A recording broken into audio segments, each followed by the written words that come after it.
சந்தோஷம். தீர விசாரிக்காமல் எந்த ஒரு முடிவையும் எடுக்க வேண்டாம் என்கிறது ஒரு உளவியல். ஒரு முறை மிக பிரசித்தி பெற்ற ஒரு உணவகத்தில் ஒருவர் சாப்பிட்டு பஸ் ஸ்டாண்ட் வருவதற்குள் வாந்தி எடுத்தே இருந்தார்.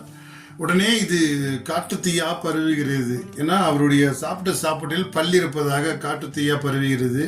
அதில் சாப்பிட்ட எல்லோரும் வாந்தி எடுத்து ரொம்ப பரபரப்பாக இருந்தார்கள். ஒருவர் மட்டும் அவர் இறந்து விட்டார். உடனே இதை பற்றி எல்லோரும் பேசிக்கொண்டே இருந்தார்கள். ஒருவருக்கு மனசங்கடம் அதிகமாக இருந்தது. இது என்ன என்று விசாரிக்கலாம் என்று மருத்துவமனைக்கு செல்கிறார்.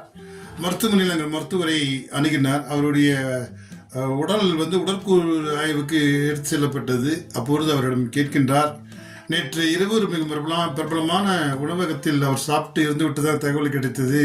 நானும் அங்கேதான் சாப்பிட்டேன், மனம் இறக்கமாக இருக்கிறது என்று சொன்னவுடன் அவர் சொன்ன மருத்துவர் விளக்கமாக சொன்னார். அவர் உணவகத்தில் சாப்பிட்டு இருக்கவில்லை. ஏற்கனவே அவருக்கு இருதய நோய் இருந்தது. முதல் முறையாக ஒரு இருதய அட்டைக்கு வந்திருக்கிறார். இரண்டாவது முறையாக அவர் இருதய நோயால் பாதிக்கப்பட்ட அட்டைக்கு வந்த பிறகுதான் இருந்திருக்கிறார். இதற்கும் எந்த ஒரு கிருமியோ ஒரு பள்ளியோ சாப்பிடவில்லை. அவருக்கு இயல்பாகவே நோய் இருந்தது என்று சொன்னார்.